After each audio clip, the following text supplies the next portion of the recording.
Cup ಗೆದ್ದ ಮಾರನೇ ದಿನ ಚಿನ್ನಸ್ವಾಮಿ ಸ್ಟೇಡಿಯಂ ಬಳಿ ಕಾಲ್ತುಳಿತ ಪ್ರಕರಣ ಆಗಿತ್ತಲ್ಲ. ಇದೀಗ ಸಿಐಡಿ ತನಿಖೆಯಲ್ಲಿ ಸ್ಫೋಟಕ ವಿಚಾರಗಳು ಬಯಲಿಗೆ ಬರ್ತಾ ಇದೆ. ಕಾಲ್ತುಳಿತ ಆಗಿದ್ದು ಹೇಗೆ, ಎಲ್ಲಿಂದ ತಳ್ಳಾಟ ಶುರುವಾಯಿತು, ಟೈಮ್ ಲೈನ್ ಪ್ರಕಾರ ವರದಿಯನ್ನ ಸಿಐಡಿ ಈಗ ರೆಡಿ ಮಾಡಿದೆ. ಆರ್ಸಿಬಿ ಟ್ವೀಟ್, ಪೊಲೀಸರ ಬಂದೋಬಸ್ತ್, ಸ್ಟೇಡಿಯಂ ಗೇಟ್ಗಳು, ಒಂದೊಂದು ಹಂತದಲ್ಲೂ ಒಂದೊಂದು ರೋಚಕ ಟ್ವಿಸ್ಟ್ ಪಡೆದುಕೊಳ್ತಾ ಇದೆ ಕೇಸ್.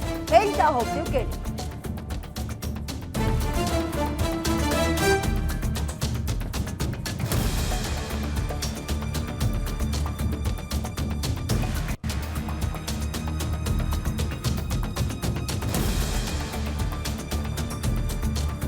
ಸಿಐಡಿ ತನಿಖೆ ವೇಳೆ ಬಯಲಾಗ್ತದೆ ಸ್ಫೋಟಕ ವಿಚಾರಗಳು.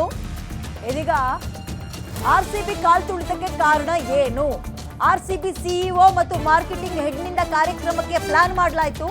RCB CEO Rajesh Menon, marketing head Nikhil Sosale, ಇಬ್ಬರು ವ್ಯಕ್ತಿಗಳಿಂದಲೇ ಅರ್ಜೆಂಟ್ ಆಗಿ ಕಾರ್ಯಕ್ರಮ ಆಯೋಜನೆ ಮಾಡಲಾಯಿತು. ಕೆಎಸ್ಸಿಎ ಮೇಲೆ ಒತ್ತಡ ಹಾಕಿ ಕಾರ್ಯಕ್ರಮವನ್ನು ಆಯೋಜನೆ ಮಾಡಿದ್ರು. ಕೊಹ್ಲಿ ಕಾರಣ ಕೊಟ್ಟು ತರಾತುರಿಯಲ್ಲಿ ಕಾರ್ಯಕ್ರಮ ಆಯೋಜನೆ ಮಾಡಿದ್ದಾರೆ. ಕೊಹ್ಲಿ ಆಪ್ತ ನಿಖಿಲ್ ಸೋಸ್ಲೆಯಿಂದ ಅತಿಯಾದ ಒತ್ತಡ ಇತ್ತು ಕೆಸಿಎ ಮೇಲೆ. ಕಾರ್ಯಕ್ರಮ ಮುಂದೂಡಿಕೆಗೆ ಪೊಲೀಸ್ ಇಲಾಖೆ ಹೇಳಿತ್ತಂತೆ, ಕೆಸಿಎ ಅದು ಕೂಡ ಹೇಳಿತ್ತಂತೆ. ಆದ್ರೆ ಪೊಲೀಸ್ ಇಲಾಖೆ ಮುಂದೂಡಿಕೆ ಮಾಡಿ, ಪೋಸ್ಟ್ಪೋನ್ ಮಾಡಿ ಅಂತ ಹೇಳಿತ್ತಂತೆ. ಆದ್ರೆ ಕೆಸಿಎ ಅವರು ಕೊಹ್ಲಿ ಕಾರಣ ಹೇಳಿ ನಾಳೆಯೇ ಕಾರ್ಯಕ್ರಮ ಆಗಬೇಕು ಅಂತ ಹೇಳಿದ್ರಂತೆ. ಕೊಹ್ಲಿ ಯುಕೆಗೆ ಹೋಗ್ಬೇಕು, ಮುಂದೂಡಿದ್ರೆ ಅವ್ರು ಮತ್ತೆ ಬರಲ್ಲ ಅಂತ ಫೋರ್ಸ್ ಮಾಡಿದ್ದಾರೆ, ಒತ್ತಡ ಹೇರಿದ್ದಾರೆ. ನಿಖಿಲ್ ಸೋಸ್ಲೆ ಒತ್ತಡಕ್ಕೆ ಈ ಕಾರ್ಯಕ್ರಮ ನಡೆದಿತ್ತು. ಆಯೋಜನೆ, ಟಿಕೆಟ್, ಗೊಂದಲ, ಟ್ವೀಟ್ ಹಿಂದೆಯೂ ಕೂಡ ಈ ನಿಖಿಲ್ ಸೋಸ್ಲೆಯೇ ಕಾರಣ. ಅಂದರೆ ಈಗ ಈ ಸೋಷಿಯಲ್ ಮೀಡಿಯಾ ಹ್ಯಾಂಡಲ್ ಕೂಡ ಈ ಮನುಷ್ಯನೇ ಮಾಡ್ತಾ ಇದ್ದಿದ್ದು. ಸಿಐಡಿ ತನಿಖೆ ವೇಳೆಯೂ ಕೂಡ ಟಿಕೆಟ್ ಬಗ್ಗೆ ಗೊಂದಲದ ವಿಚಾರ ಪತ್ತೆಯಾಗಿದೆ. ಬಂದೋಬಸ್ತ್ನಲ್ಲಿ ಎಡವಟ್ಟಾಗಿದ್ದು, ಸ್ಟೇಡಿಯಂ ಗೇಟ್ಗಳ ಬಳಿ ಪೊಲೀಸರು ಇಲ್ಲದೆ ಇರ್ದಿದ್ದು. ಪೊಲೀಸರೆಲ್ಲರೂ ವಿಧಾನಸೌಧದ ಮುಂದೆ ಇದ್ರೆ ಗೇಟ್ ಮುಂದೆ ಯಾರಿರ್ತಾರೆ ಹೇಳ್ರಿ? ವಿಧಾನಸೌಧದ ಬಳಿಯೇ ಹೆಚ್ಚು ಫೋಕಸ್ ಮಾಡಿದ್ದು.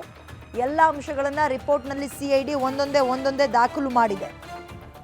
ಒಂದನೇದು, ಆರ್ಸಿಬಿ ಕಾಲ್ತುಳಿತಕ್ಕೆ ಕಾರಣ ಏನು ಅಂತ ಹೇಳಿದ್ರೆ, 15 ಸಾವಿರದಿಂದ ಹಬ್ಬ ಅಂದರೆ 20-25 ಸಾವಿರ ಜನ ಸೇರುವಂತಹ ಜಾಗದಲ್ಲಿ 1.5 ಲಕ್ಷಕ್ಕಿಂತಲೂ ಹೆಚ್ಚಿನ ಜನ ಅವತ್ತು ಜಮಾವಣೆಗೊಂಡ್ರು. ಕಾರಣ ಏನು ಜನ ಜಮಾವಣೆಗೊಡೋಕೆ?